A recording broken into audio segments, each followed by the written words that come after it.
para você chegar num nível, no alto nível, né, você tem que ter algumas coisas que fazem com que você consiga chegar. Claro, você tem a qualidade, tem que ter a qualidade, mas a persistência, a vontade, isso é determinante para quem chega, né? Desde pequeno eu tinha essa vontade de defender o Brasil e jogar pela seleção brasileira. E você conseguir chegar a uma Copa do Mundo e ainda ser campeão, então assim, esse para mim é o maior título. Para mim, e nós ganhamos dessa forma, essa questão de você não ter o ego que te atrapalha, é fundamental. Então você ter grandes jogadores que estão bem naquele momento, mas que deixam o ego de lado, essa foi a grande diferença para nós.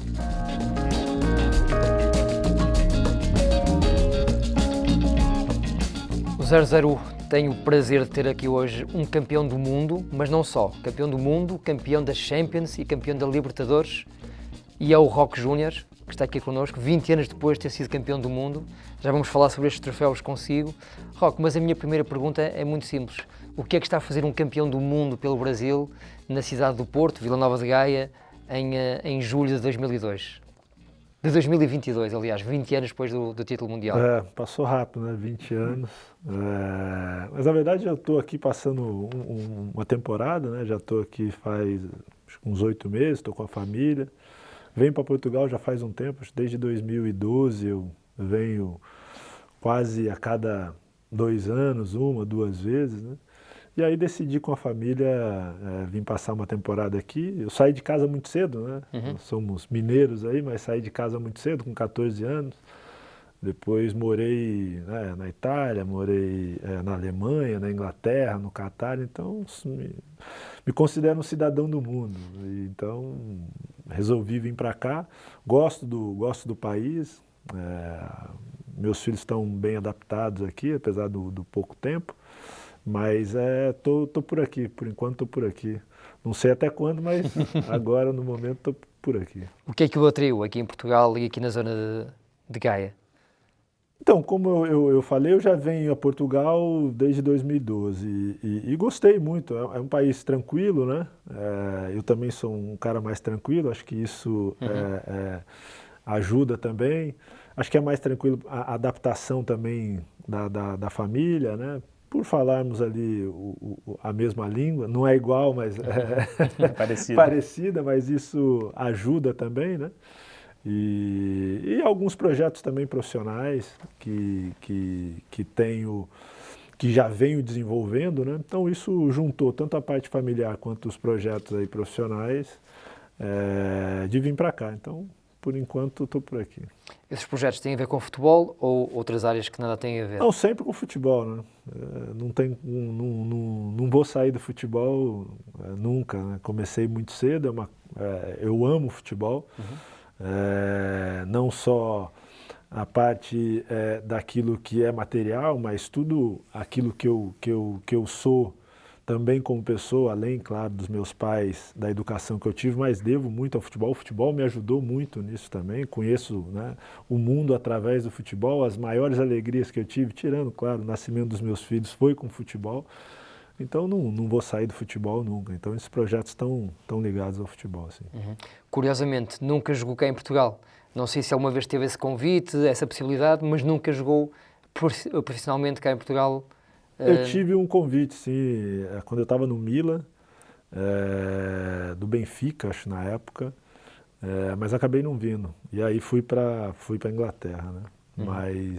Mas venho, como falei, a Portugal já de muito tempo e gosto, mesmo não tendo jogado aqui, né? É um país de fácil adaptação também, um país tranquilo, então isso que eu gosto também, por isso estou aqui. Antes de passar aqui a bola ao Paulo, só mais uma questão. Tem alguma ligação a algum clube? Treinador, passa pela cabeça ser treinador aqui em Portugal ou não? Não, a questão não é treinador, eu já fui, né, fiz os cursos, tenho os cursos no Brasil, tenho os cursos na UEFA aqui, fiz na Itália, né, tenho o UEFA B, o UEFA A, tenho as licenças hoje todas no Brasil, que hoje são necessárias, né, acho que o Brasil estava um pouquinho atrás nisso, mas hoje acho que está de igual a igual aí com a Europa. Eu fiz os cursos aqui, então fiz os cursos lá também, né, eu acho que isso é bom também para nós lá, para os treinadores brasileiros. Mas a minha questão é mais como diretor. E o projeto não envolve só a parte, né, de ser diretor no campo, é um projeto um pouco maior, mas aí mais para frente, quando eu tiver novidade, eu falo. Você revela.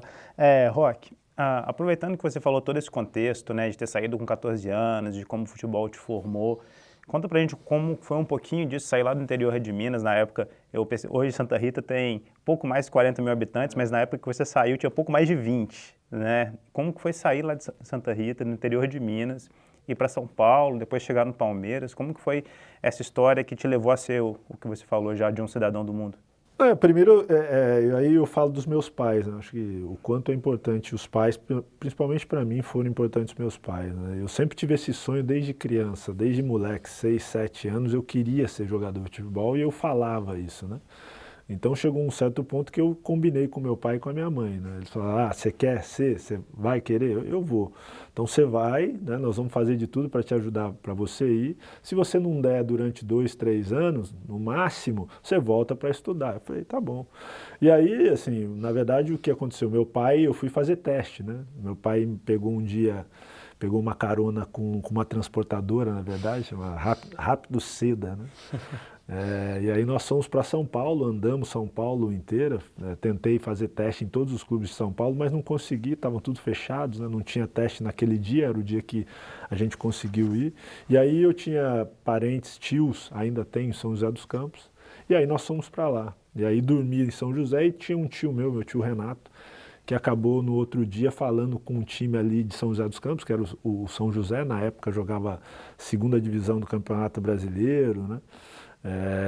E no Campeonato Paulista também, era a primeira divisão na época.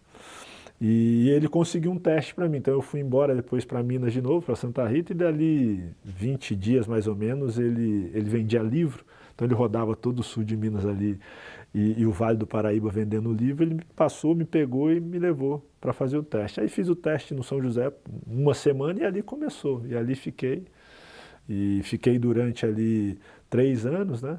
Depois fui para o Palmeiras, fui comprado, fui 1 ano emprestado, depois o Palmeiras, na verdade a Parmalat me compra, né? Fiquei 5 anos, depois fui para o Milan, e aí Inglaterra, Alemanha, Catar e aí até voltar para o Brasil. E qual foi essa chave sua na sua época de São José que te levou para o Palmeiras? Você lembra do momento? Foi um jogo contra o Palmeiras? Foi um olheiro? Foi um bom campeonato que você fez? O que te levou até o Palmeiras? Não é uma coisa só, né? Hoje, às vezes, as pessoas pensam que é uma. Não é, né? É um objetivo que você tem, né? Assim, às vezes, numa conversa, as pessoas perguntam, né? Acho que para você chegar num nível, no alto nível, né? Você tem que ter algumas coisas que fazem com que você consiga chegar. Claro, você tem a qualidade, tem que ter a qualidade, mas a persistência, a vontade, isso é determinante para quem chega, né? Acho que você tem muitas vezes, eu mesmo, tive várias pessoas que eu vi jogar muito boas, com uma qualidade enorme, mas não tinha essa determinação, porque assim, se você vê quem chega em cima, é quem cai e consegue se levantar. Então você vai cair várias vezes e essa persistência você tem que ter, além da qualidade, mas não basta só você ter a qualidade. Então acho que o que me fez chegar, e hoje eu acredito vendo quem chega no alto rendimento, é essa persistência, além da qualidade, mas você ter essa persistência, porque não é numa partida que você muitas vezes consegue dar esse salto de qualidade. Naquela partida, de repente teve alguém que te viu, mas todo o esforço que você fez, tudo aquilo que você fez para chegar naquela partida, então assim, eu não consigo ver uma coisa só importante, determinante, né? São várias situações que você passa durante esse tempo que vão te levar a esse alto rendimento. E nessa escalada, né, de Palmeiras, Seleção Brasileira, Milan, você acabou se tornando, né, um dos 4 jogadores da história do futebol a ter conquistado Libertadores, sim, Liga dos Campeões e Copa do Mundo. Qual que é a memória que você guarda de cada um desses momentos? Até porque na Libertadores foi uma mudança total na sua carreira, teve cobrança de pênalti na final, a grande atuação contra o River Plate. que você guarda de memória dessas 3 competições? São fases diferentes, né, na minha vida ali, mas são fases que eu consigo guardar bem essa recordação, né? No Palmeiras é um time que vem se formando, né? Nós tínhamos ganho a Libertadores, ganhamos a Conmebol, que chamava na época, né, para depois ganhar a Libertadores. E ali era o começo, né? Era um começo da minha carreira novo. Eu ganhei a Libertadores, acho que eu tinha 23 anos, então era bem o começo, né? Tive a sorte de pegar um time experiente também, um treinador que apostou, que acreditava em mim, que foi o Filipão, né? E, então tem uma memória muito boa daquela época, que foi o começo, né, depois dessa vinda do São José, né, e chegar num clube grande, que é aquilo que eu queria também. Acho que eu sempre tive objetivos, né? Então esse objetivo de sair de casa, né, de ir para o São José, depois de conseguir jogar no São José, ir para um clube grande, chegar no clube grande, ser titular e ganhar os títulos, foi o primeiro ali no Palmeiras, né? Depois tem a questão do Milan, que foi depois da Copa do Mundo, mas aí é uma questão de você se firmar num continente europeu, né, de ser campeão de uma Champions League. A gente sabe da dificuldade que é, o nível que é alto, né? Então jogar num clube grande como o Milan e conseguir ser campeão no Milan também, de uma Champions League, também é para poucos jogadores, né? E nesse meio a questão da seleção brasileira, né? Que é um sonho para nós. Eu acho que todo mundo tem isso. Nós, como brasileiros, também temos essa vontade de você defender o seu país, né? Então, desde pequeno eu tinha essa vontade de defender o Brasil e jogar pela seleção brasileira. E você conseguir chegar a uma Copa do Mundo e ainda ser campeão, então, assim, esse para mim é o maior título, né? Mas os outros são títulos muito importantes de fases de consolidação na minha carreira, né? Uma no início, que consolida ali o início da minha carreira, depois o outro na Europa, que me consolida também aqui na Europa como um jogador de alto nível também. Vou passar a bola para o nosso Pedro. É isso mesmo, Roque. Já falou um bocadinho sobre o Scolari e eu ia lhe perguntar uma coisa muito simples. O Scolari é um nome importante aqui em Portugal, quase que era campeão da Europa com Portugal, perdeu na final contra a Grécia. Mas, na sua opinião, o que é que o diferenciava? O que é que tornava o Filipão, como nós dizemos, especial como treinador? Eu acho assim, como treinador, o que eu olho você tem treinadores que conhecem muito o jogo, mas não tem aqui a capacidade de relacionamento, que é fundamental no futebol, né? O futebol é 100% relacionamento, é você lidar com pessoas a todo momento. Então, aquele que sabe muito de futebol, mas não tem essa capacidade de relacionamento, tem um tempo, ele não consegue ir muito longe, né? Ele tem ali chega um determinado tempo que ele não vai conseguir mais desenvolver ou tirar o máximo dos jogadores, porque ele não tem essa capacidade de relação, né?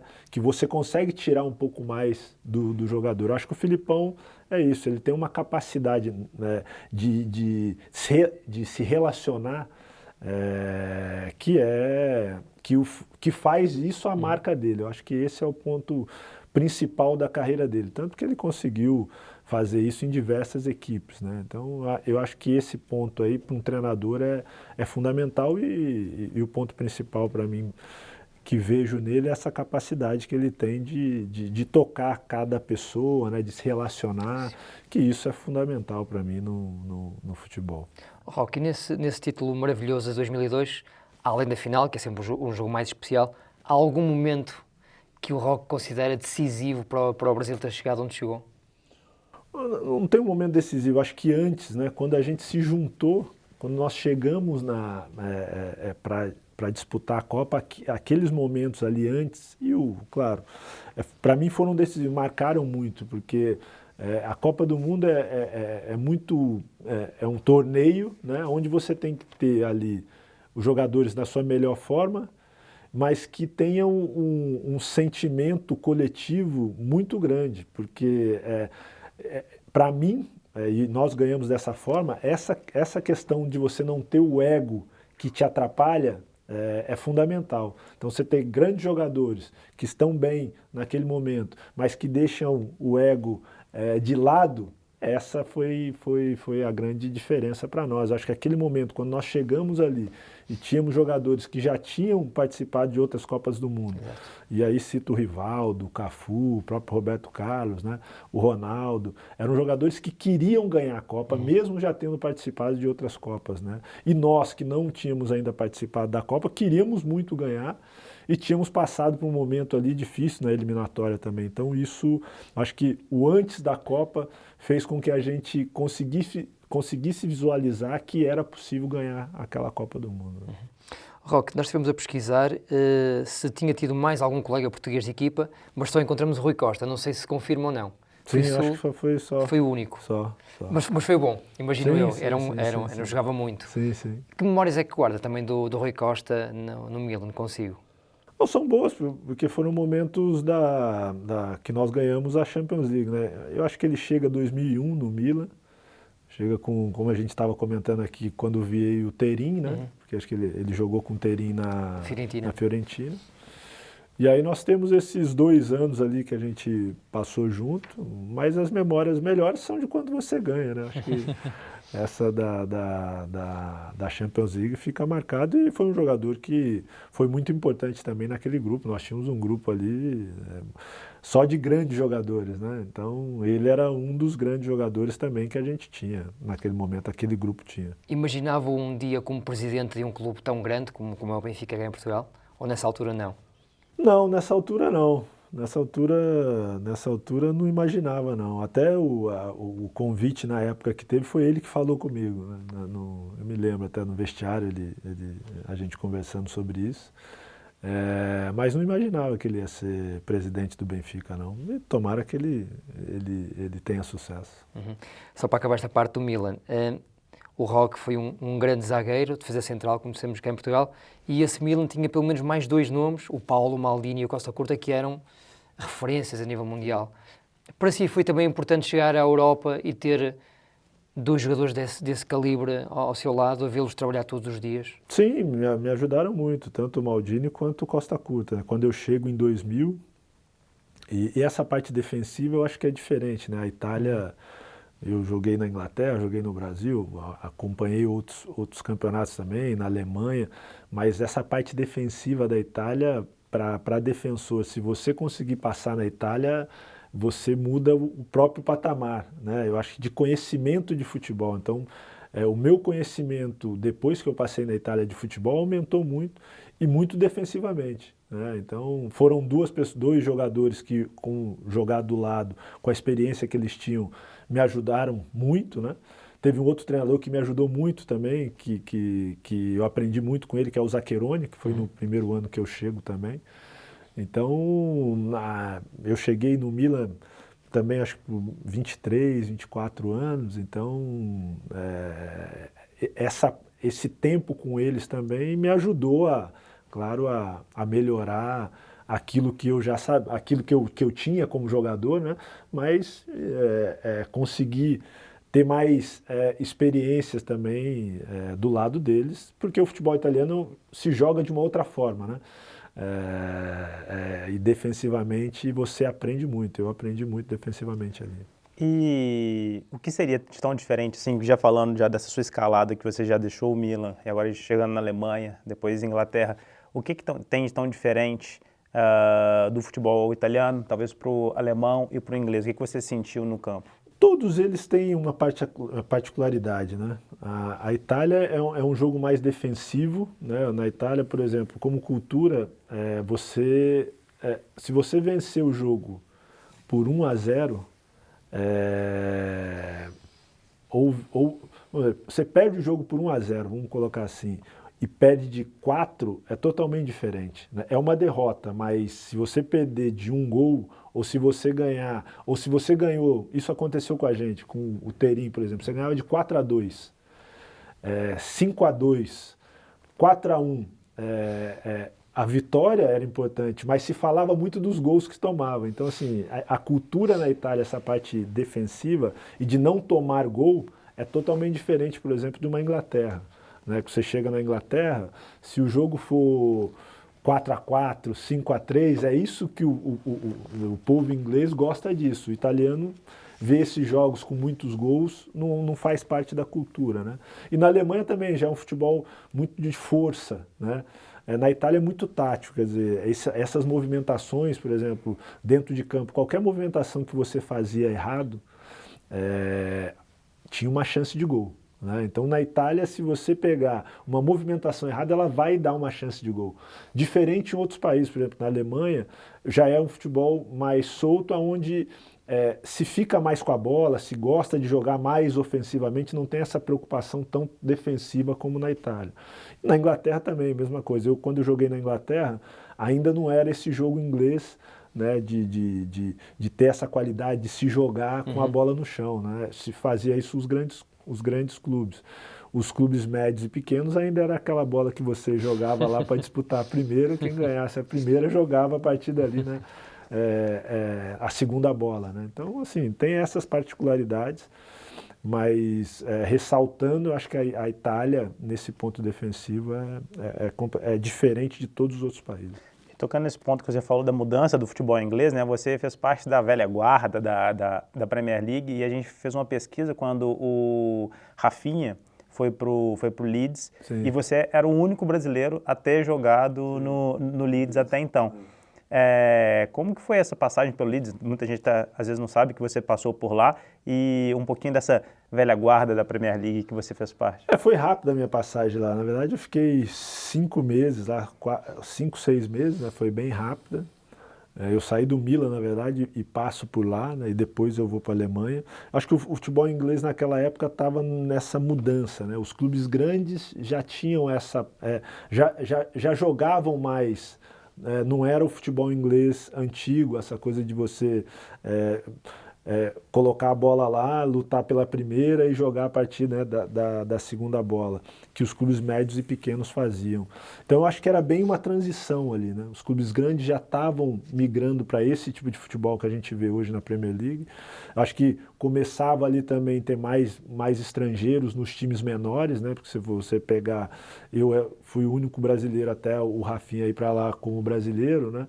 A jogar no Leeds, e isso acontecia também em outros clubes menores ou clubes médios também, como o Leeds, e isso veio mudando, né? Então eu peguei, eu acho que não a velha guarda, não a antiga, na verdade, como jogava a Inglaterra, todos os times, sei lá, vamos botar aí nos anos 90, né? Eu pego, acho que essa transição já para o que é um pouco hoje já o futebol inglês, né? Perfeito. E, Roque, desde que você deixou o Milan, passou pelo Bayern e foi para o Leeds, depois teve o retorno no Palmeiras, você também teve uma diminuição na sua frequência de jogos. Como que as lesões atrapalharam um pouco a sua carreira? Como que foi a sua carreira desde que você deixou o Milan e também depois de 2005 também você já foi deixando a seleção brasileira? Porque você era jovem ainda nessa época, né? Sim, na verdade eu tive uma lesão no Milan, que eu fiquei afastado ali acho que uns 7 meses. Depois eu tive uma lesão na Inglaterra e tive uma lesão na Alemanha. Então foram lesões assim que me deixaram um tempo fora, né? Eu machuquei o ombro. Se você machucar o ombro, você fala, não vai ficar fora por causa do ombro, né? Mas fiquei quase 8 meses fora por causa do ombro, né? Depois tive uma lesão no calcânio também. E fiquei quase uns 8 meses também parado pelo calcânio, né? Mas ali eu fiquei quase 3 anos e meio na Alemanha, né? Gostei muito de jogar na Alemanha, gosto muito da Alemanha, acho um país fantástico, me adaptei muito bem. Mas tive esse problema, acho que esse foi o problema maior ali na Alemanha, né? Essa questão do calcânio, que foi em 2000, foi um ano antes da Copa de 2006. Na verdade, aquele ano aí de 2005, nós fomos campeões, eu fui campeão com a seleção brasileira na Alemanha, mesmo dentro da Alemanha, na Copa das Confederações. Nós ganhamos da Argentina, se não me engano, acho que 4-1 na final, e ganhamos da própria Alemanha na semifinal também. E aí, depois daquilo ali, eu fiquei quase uns 8 meses ali parado, antes da Copa, né? Mas depois eu voltei, joguei ainda na Alemanha em 2007, finalzinho de 2008, né? E depois fui para o Catar e aí voltei para o Brasil. E já pegando a sua transição, de jogador para depois ser treinador, e como você falou, o futebol ele faz parte da sua vida e vai continuar fazendo. Como foi sua experiência como treinador? E mais do que isso, você sente algum tipo de preconceito? Te atrapalhou? A gente tem hoje o Roger Machado, que é um ativista dessa questão do racismo, na questão dos treinadores do Brasil. Você sente que isso de alguma forma te atrapalhou, ou se não te atrapalhou, o que você projeta para a sua carreira, seja como treinador, seja como coordenador, nessa parte dos bastidores do futebol? Na verdade, quando eu parei, eu não pensava em ser treinador, né? Eu comecei um projeto em São José dos Campos, né? Eu tive um clube, ainda tenho um clube, mas hoje está licenciado, chamado Futebol Clube Primeira Camisa, né? Então, onde o foco era muito na base, tanto que hoje tem, na Série A do Brasil, deve ter uns 3 jogadores hoje que foram formados pelo Primeira Camisa, que foi de 2007 a 2012, né? Então, já era um pensamento meu ser um diretor, né? Vamos dizer assim, um dirigente ali. Então, fiz isso, mesmo durante ali o final da minha carreira e quando eu acabei. Então, de 2010 a 2012 eu me dediquei a isso. Depois o clube foi licenciado, eu fui trabalhar como diretor de futebol num time da Série B, o Paraná Clube, né? E aí comecei a fazer os cursos, né, de treinador, não para ser treinador, mas para entender um pouco mais como diretor o que precisava um treinador, né? Eu como diretor, para escolher um treinador e para dar a ele uma confiança e poder dialogar com ele, não só porque eu joguei, mas eu tinha que entender também um pouco dessa função. Então, na verdade, eu comecei a fazer os cursos muito mais para entender a função de como ser um treinador, o que era necessário para ser um treinador, mas para me ajudar muito mais nessa função como diretor, né? E aí depois eu teve um convite do Filipão, que era para trabalhar como scouting, analista, na verdade, analista de desempenho na Copa do Mundo. Eu já tinha feito alguns cursos também, né, no Brasil, como analista de desempenho. E ali, depois da Copa do Mundo de 2014, desse trabalho, eu falei, cara, eu gostei, acho que vou tentar uma ida no campo, né? Já tinha os cursos. E aí fui convidado a trabalhar no 15 de Piracicaba. Aí tive uma passagem no 15 de Piracicaba, ali jogando Paulista. Depois tive uma passagem pelo Ituano também como treinador, fui campeão do Troféu do Interior. E depois tive o convite da Ferroviária para voltar a ser diretor, né? E aí, durante esse tempo ali como treinador também, foi bom essa experiência, porque eu vi que, na verdade, era aquilo que eu pensava mesmo. Eu quero ficar como mais na parte de fora, eu acho que eu consigo ajudar, tenho essa visão do todo, consigo entender o que passa com o treinador e, ao mesmo tempo, essa conexão, né, que a gente fala dessas esferas aí, que no Brasil hoje é uma esfera política, administrativa e técnica, né? Se você for pegar num clube que é privado, você tem essa questão aqui societária em cima, você tem a parte administrativa e técnica. Então, essa ligação eu gosto de fazer isso. Acho que para que as coisas deem certo no campo, essas esferas elas têm que estar alinhadas, né? Você não pode fazer nada no campo sem ter um alinhamento em cima, né, com a parte administrativa e a parte societária também. Então todas essas experiências me deram esse conhecimento hoje e por isso quero continuar nessa área mais como management. Até estava fazendo esse curso agora na Itália também de management, né? Eu acho que cada vez mais está ficando mais complexo, né? O futebol, você tem o futebol, mas você tem muita coisa que gravita em volta do campo, que você tem que saber ligar todos esses pontos que hoje fazem parte dessa complexidade maior que é o futebol. Paulo, Roque, vamos entrar na fase final da entrevista, mas antes, ia só fazer aqui um desafio. Nós temos aqui esta pequena surpresa para si, esta caderneta com a sua imagem. O que é que lhe vem à cabeça quando olha para esta fotografia, vê o jovem Roque aqui com a camisola rossonera? Aqui é um sonho realizado, né? Um sonho realizado de jogar numa grande equipe como o Milan, né? Assim, foram estágios que eu fui colocando como jogador e consegui jogar num clube como o Milan, que é um dos maiores clubes, né, do mundo, ter conseguido ganhar no Milan também uma Champions League e ter o meu nome hoje ainda marcado lá, cara, é uma coisa de orgulho. Sempre que eu vejo me dá uma felicidade enorme, porque foi aquilo que eu sempre quis fazer e consegui, né? Realizei meu sonho. Né? Só uma questão, você falou dessa caderneta, né, dessas coisas que você foi marcando, que você tinha traçado como objetivos. Aquele jovem Roque atingiu todas as caixinhas que ele queria ter atingido? Sim, atingi. Era ser jogador profissional. Depois jogar num clube grande no Brasil, ser campeão com esse clube, jogar num clube grande fora, ganhar com esse clube, um clube grande, jogar na seleção brasileira e ser campeão, não tem mais nada. Faria tudo de novo, né? Faria tudo de novo. Então consegui realizar tudo. Roque, aqui nesta fase final vamos fazer umas perguntas mais rápidas, também com respostas mais rápidas, e ele pediu só para pegar aí nessa coisa bonita que tem atrás de si. É diferente de tudo o resto, não é, Roque? Ou seja, jogou no Milan, que é um grande clube europeu, mas representar o seu país é diferente. Sim, é diferente. Representar o país é diferente. Isso é o lugar onde você nasceu, né? Por mais que eu acho que aí levando para um outro lado, né? Acho que por ter vivido em tantos outros países, né? Acho que muito das fronteiras são nós mesmos que colocamos, né? Então acho que isso é um ponto que me ajudou a não ter tanta fronteira, mas pertenço, sou brasileiro e tenho orgulho, claro, de ter jogado na seleção e ter sido campeão.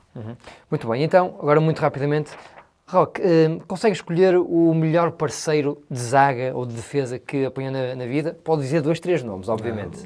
São as fases, né? Não tem como. Eu joguei no Palmeiras, por exemplo, com o Júnior Baiano, depois joguei no Milan com o Maldini, Costa Curta, na seleção com o Lúcio, com o Edmilson. Então, assim, no Bayer Leverkusen joguei com o Juan. Não tem como falar né? Não tem. Eu joguei com grandes jogadores que todos eles me ajudaram de alguma forma. Eu sei também que os ajudei de uma outra forma. Então, coloco aí vamos dizer, nessas escolhas, esses jogadores que eu falei. De colocar na fogueira de novo seus melhores amigos no futebol. Cara, assim, é relativo isso também, né? Você conhece bastante gente, mas os caras que eu tenho muito contato hoje é Serginho, Dida, né? O Arce, que joguei no Palmeiras, o Robson Pontes, que está aqui em Portugal, que joguei no Bayer Leverkusen. Então, são esses, alguns outros no Palmeiras, por exemplo, o Júnior, lateral, né? São caras que hoje ainda a gente tem um contato ainda mais próximo, assim, né? Mas tem tantos outros. Nós aqui temos em Portugal uma expressão que é o jogo da sua vida. Para o Roque é fácil escolhê-lo ou há mais do que um jogo da sua vida? Há mais, não dá para falar. Colocaria logo a Copa do Mundo 2002, não é? Isso aí é obrigatório. Sim, mas eu acho que são em fases, né? Eu sempre coloco essas fases. No Palmeiras eu vou falar da final da Libertadores, né? No Milan eu vou falar da final da... Como que foi bater o pênalti no final da... Ali eu acho que você tem que ter... você tem que estar tranquilo e fazer aquilo que você vem treinando, né? É tentar isso, né? Eu treinava bater daquela forma e cheguei ali e bati daquela forma. Não era um cobrador de pênalti, eu não era, mas treinava para aquilo, então... E aí na hora de escolher também, você tem jogadores que têm a personalidade de falar, eu vou bater, né? Então, assim, eu naquela hora... Vinha treinando e falei pro Filipão, bato sem problema nenhum. O atacante mais difícil que você enfrentou? Vocês gostam de saber sempre o mais, né? Os Mas mais. É difícil. Eu tinha quando eu comecei no São José, a minha primeira partida como profissional, eu tinha 16 anos. Né? E eu joguei contra eu não sei se você vai lembrar, mas é um cara antigo, é um centroavante que jogava na Ponte Preta, que chamava Monga. Ele era muito forte. E eu era muito mais fino do que eu sou hoje, eu pesava 70 quilos. E isso eu me lembro da dificuldade que eu ia jogar contra o Monga lá e a dificuldade que eu tinha, porque, fininho, ele só me tirava no corpo. Então, assim, novamente, são fases, né? Enfrentei grandes atacantes no futebol brasileiro, na época do Palmeiras, na Itália, outros tantos grandes atacantes, né? Assim, não tem exatamente um, não vou falar um para você, mas você tinha atacantes diferentes. Você tinha jogadores que eram muito mais rápidos, né? Você tinha, por exemplo, jogar contra o Anelka. Você tinha que estar muito atento nessa bola nas costas, porque a gente jogava, muitas vezes, coletivamente, a gente jogava fazendo uma pressão no campo adversário. Então você tinha que tomar muito cuidado com as costas. Você tinha o Trezeguet, por exemplo, que era um jogador que não dominava dentro da área, né? Então, a bola que vinha cruzada, você pode pegar os gols do Trezeguet, ele bate de primeira. Então, isso era um ponto que você tinha que estar atento, né? Você pegava outros jogadores, por exemplo, como o Ronaldo, que eram rápidos, tinham força e tinham qualidade, né? No 1 contra 1. Então, assim, você tem, né, uma série de atacantes quando você joga num nível assim, que é difícil, no meu ponto de ver, você falar um jogador só, né? Vou pesquisar quem é o Monga, fiquei muito curioso qual foi esse nome. Oh, Roque, tem alguma memória sobre jogos contra equipas portuguesas ou seleção portuguesa? Ou nunca se cruzaram? Eu me lembro, acho que de uma Copa Europa que nós jogamos aqui contra o Sporting. Eu acho que foi Copa Europa, no Milan, né? E depois eu fiz um amistoso aqui, depois da Copa de 2002. Acho que nós empatamos 1-1. Brasil e Portugal. São esses os que eu... Acho que foi em Lisboa. São essas as recordações que eu tenho. Curiosamente, nunca se cruzou muito no seu caminho, o futebol português? Nunca foi... Não. Me lembro dessa do Milan aí na Copa Europa e desse amistoso que nós fizemos contra Portugal. São essas duas. Esta é fácil, prometo. Quando era menino, qual é que era o seu ídolo no futebol? Eu gostei muito. Na verdade, eu começo a jogar, eu começo como lateral esquerdo por causa do Júnior do Flamengo. Né? Então, o Júnior... Foi nosso entrevistado há 2 semanas aqui. O Júnior era um dos meus ídolos e gostava sempre dos jogadores que jogavam atrás, assim, né? Gostava muito do Leandro, Moser. Eu venho de uma família, meu avô e meu pai eram flamenguistas. Na época, o sul de Minas... Na verdade, a gente tinha mais contato com o futebol carioca do que com o futebol mineiro, né? Por parte de mãe, meu avô era atleticano e por parte de pai, meu avô era flamenguista e meu pai era flamenguista. Então, a gente via muito o Campeonato Carioca, né? E como flamenguista, tive sempre essa influência, né, da parte do meu pai e do meu avô ali. Então, me lembro desses jogadores do Flamengo aí, que foram sempre jogadores para mim referência. Depois tive até a felicidade de jogar com o Aldair no jogo de despedida dele, que para mim foi um dos grandes zagueiros também que o futebol mundial já teve. Jogou bem em Portugal no Benfica. Sim. Paulo, despedes-te então que tu com a última questão ao Roque. Roque, você tendo sido mineiro e no Brasil você defendeu aí principalmente o Palmeiras, você sentiu falta de ter defendido algum clube no futebol brasileiro que você tinha sonho, tinha vontade? Não. Eu, assim, eu tinha esse objetivo de ser profissional, né? De conseguir jogar profissionalmente no alto nível. E tenho um relacionamento hoje com o Palmeiras, vamos dizer assim, muito grande pela história, né? Foi o time que eu acabei, não só o São José, mas o Palmeiras foi o time que me colocou ali depois vamos dizer, para o mundo, né? Onde dali que eu pude sair, vim para o Milan, fui para a seleção, fui convocado, eu ainda estava no Palmeiras. Então tem esse carinho muito grande pelo Palmeiras, mas não tenho nenhum outro time que eu acho que eu deveria ter jogado, não. Acho que essa relação que eu tive quase de 5 anos com o Palmeiras ali, foi aquilo que o início, né, dessa fase minha, dessa caminhada minha que eu tive pelo mundo e das coisas que eu conquistei também. E nós podemos esperar notícias suas, então, no futebol? Sim. Isso, com certeza, daqui uns dias eu estou de volta. Roque, muito obrigado por esta conversa, gostamos muito, espero que tenha gostado também. O Paulo também, como mineiro, teve um enorme prazer em reencontrá-lo, de certeza absoluta. E já sabem, para ler, para ver e para ouvir, daqui a alguns dias no 00 e no Golo. É isso.